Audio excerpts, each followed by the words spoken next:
और इसी बात का बड़ा आदमी कौन है? उसके घर कोई आता ही नहीं है। सुबह बाई घंटी बजाती है, शाम को दूध वाला, बीच में कोई आता ही नहीं है। मेरे पिताजी मेरे घर आते हैं तो वो लोगों से कहते हैं, बड़े खुश होते हैं, कहते हैं यार ये आदमी ठीक है, इसके यहाँ 10 आदमी चाय पीते हैं, 20 आदमी खाना खाते हैं, 5 आदमी सोते रहते हैं, ये ठीक है। मैं जोशी जी से असहमत हूं जो कह रहे हैं कि पहले शिक्षा लाइए। शिक्षा तो लाई है, लेकिन हिंदुस्तान की दुनिया की जितनी समस्याएं हैं वो किसने पैदा करी? आइए, शिक्षित लिखते हैं, अशिक्षित लिखते हैं और समस्या लिखते हैं। आइए, पहली समस्या बेरोजगारी, किसने पैदा करी भाई? शिक्षित लोगों ने क्या शिक्षित लोगों ने? शिक्षित लोगों ने। गांव में सबके पास रोजगार था, गांव में सब लोगों के पास कुछ ना कुछ काम था। लकड़ी वाले के पास लकड़ी का काम था, जूते वाले के पास जूते का काम था, लोहे वाले के पास लोहे का काम था। सब एक दूसरे को भोजन दे रहे थे, सब एक दूसरे को अन्न दे रहे थे, सबका काम चल रहा था। आपने सुना गांव में कोई भूखा मर गया? नहीं मरा। ये शिक्षित लोगों ने पैदा की। प्रदूषण किसने पैदा किया? गांव में प्रदूषण देखा कभी? किसने पैदा किया? शिक्षित लोगों ने।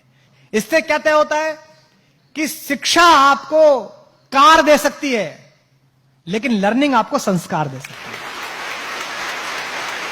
आपको तय करना है कि बिना संस्कार की कार लेनी है कि संस्कार सहित कार लेनी है। अधिकतम पूरी लड़ाई बिना संस्कार की कार लेने की है। यही कारण है कि हमने इस जीवन को कष्ट का साधन बना दिया है। दूध में यूरिया मिलाया जा रहा है। जो यूरिया मिला रहा है उसको शर्म लिहाज नहीं है कि किसी की किडनी में जाएगा तो किसी का पति, किसी का बेटा, किसी का सुहाग, किसी की राखी सुनी हो जाएगी।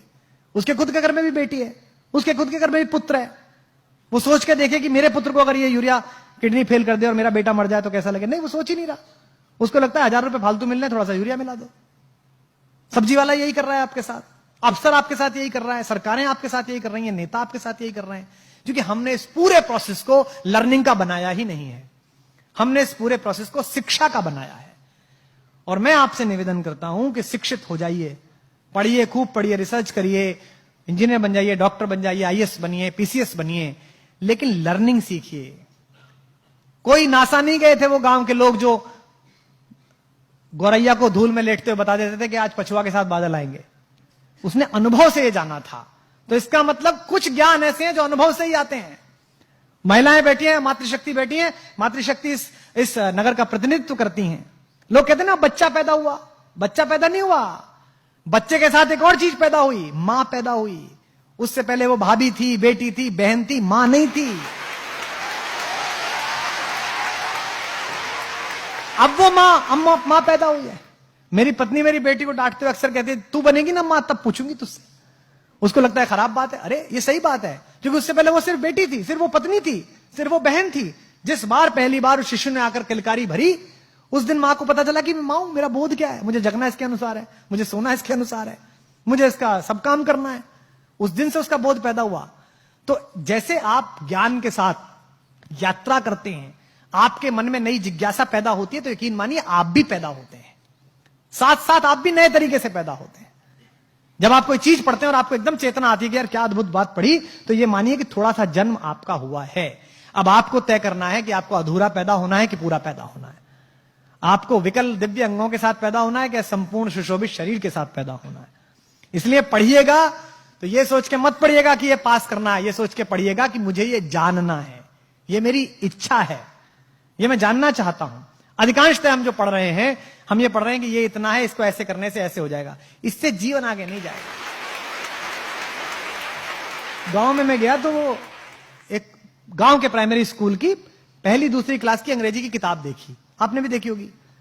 उसमें लिखा हुआ था जी फॉर जेंटलमैन।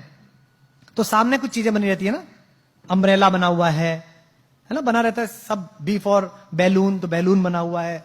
तो जी फॉर गर्ल एंड जेंटलमैन, तो एक लड़की बनी हुई और जेंटलमैन के नाम पर सूट पहने हुए एक आदमी बैठा हुआ, मतलब खड़ा हुआ, यानी कि जेंटलमैन है। जिसने सूट पहना वो जेंटलमैन है। तो गांव के उस बच्चे को यह लगता होगा कि ये जो धोती कुर्ते में मेरा बाप है,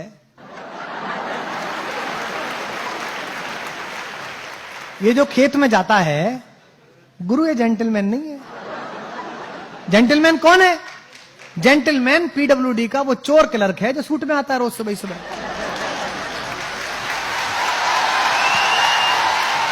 यही तो हुआ।